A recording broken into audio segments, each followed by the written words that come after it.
Tonight I am making a whole food, plant-based barbecue dinner that is oil-free and not just another veggie burger pretending to be exciting. Tonight we are making sticky barbecue veggie skewers with tofu, foil-packed tangy potatoes, and then we're gonna make like kind of a nice cream sundae with grilled pineapple. And I'm gonna do my best to show you how to time this out so everything is ready more or less all at once. I highly recommend watching this video all the way through and getting all of your vegetables and everything kind of cut up and prepared, because once this goes, it's mostly just cooking time.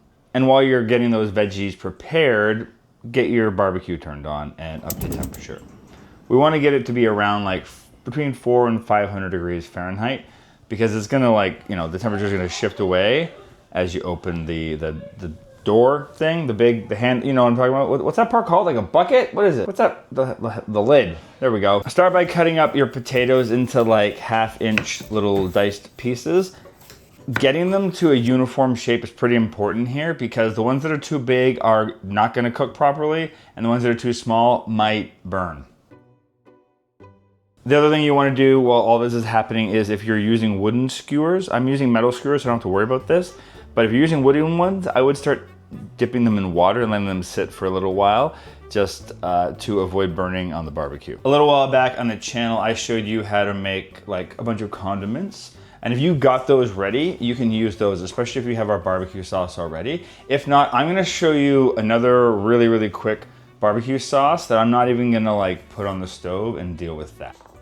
We're gonna whisk together the tomato paste, date paste, and if you don't have date paste, you can use maple syrup. It's a little bit more indulgent, but it provides the same thing. Tamari or soy sauce, apple cider vinegar, Dijon mustard, and if you don't have that, regular ballpark mustard is fine. If you have your own homemade mustard, even better, throw that in. Smoked paprika, garlic powder, onion powder, chili powder, black pepper, and just enough water to make it brushable. Set aside about 1/3 of the sauce for glazing on the grill, and then use the rest to coat the tofu cubes. So just kind of toss them inside of it. Let the tofu marinate in it while we prep the rest of the potatoes and other vegetables. Once our potatoes are nice and cut, we're gonna toss them with some vegetable broth, Dijon or regular mustard, lemon juice or apple cider vinegar, garlic powder, smoked paprika, onion, thyme, black pepper, and a little bit of salt if you would like.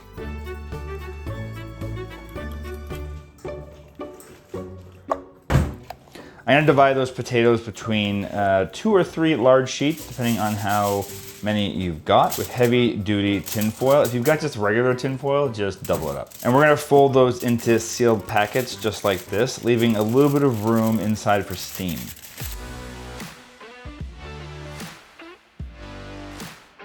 We're gonna place those on the grill over medium heat, and we're gonna cook until they're tender, flipping the packets only once or twice. It should take about 20 to 25 minutes. When you take these off, open the packets away from your face, because steam is rude. If you've got any fresh herbs, I would finish them with that. We have got some fresh rosemary and fresh dill in the garden.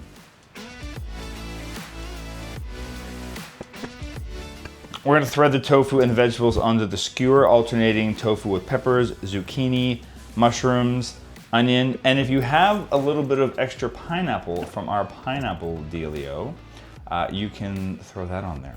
Or don't use the pineapple, that's totally fine too. Also, if you don't have skewers, don't worry. If you've got like one of those metal vegetable baskets, you could also just throw everything inside of there. It's a little bit easier, and it's more or less the same thing.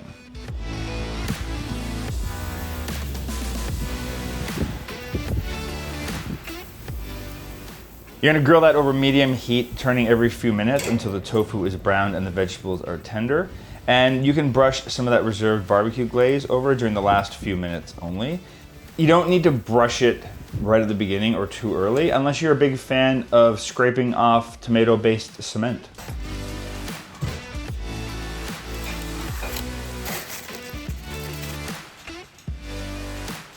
Now, while all of those are cooking, I'm gonna prepare my kind of pineapple that I'm gonna use for my dessert. And earlier today, I cut up some bananas and put them in the freezer, and they're ready to be put into a blender to be turned into nice cream. So we're gonna cut up our pineapple. Cut it in however way you want to. If you want to cut it into spears or rings, there's no right or wrong way to do this. If you're curious about these knives I'm using to cut the pineapple, they were sent to me from this lovely company called Knife Saga. Not a sponsor of this video, but just want to give them a quick shout out. And they are offering our audience a discount. They're like offering 30 bucks off if you use my discount code, Jeremy. I've been using these knives for like a week now, and I gotta say they're incredibly sharp and really smooth and easy to use. And I like that they give you a variety of different knives inside of this set. So shout out to Knife Saga. If you need new knives, consider checking them out, especially because you get 30 bucks off if you use our code. I forgot to record me starting this. So far I've put in lime juice and maple syrup.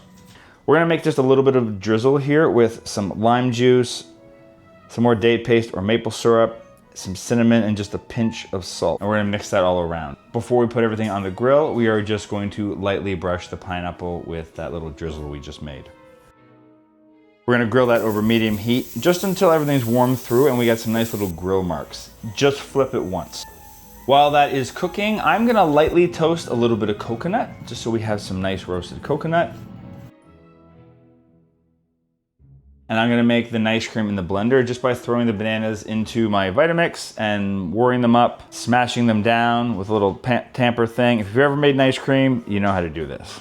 This is the laziest version of nice cream. It's literally just like 2 or 3 frozen bananas with a little bit of vanilla, mashed together. It's not the creamiest one you're ever gonna have, but you know what? I'm feeling really lazy tonight. It's okay to let the pineapple cool for a little bit before you make the nice cream. Otherwise, the nice cream is gonna melt a little bit faster. Add those things together, sprinkle the coconut on top. If you wanna be a little more indulgent, you could put a little bit more maple syrup or date paste on top to make it like a, you know, a proper sundae. And there you have it, a whole food plant-based barbecue dinner. Sticky tofu vegetable skewers, foil packed potatoes, and a grilled pineapple nice cream sundae. The big takeaway here is that whole food plant-based barbecue doesn't have to mean you just standing around with like a funky looking disc while everyone else has fun. Let me know in the comments down below what you like to do during barbecue season that is whole food plant-based. Maybe you inspire us to do a part 2 to this video if we don't run out of summertime. Unless you guys like doing fall barbecue, maybe we'll have time to do one of those as well. If you enjoyed this video, hit the like button to let YouTube know to share it with other people. Obviously, subscribe for more videos like this. And if you're still sticking around, YouTube has this video all queued up for you to watch right here. And right here is a playlist for our condiment week, in case you missed that series. And you can subscribe over there and do all the things. Okay, bye!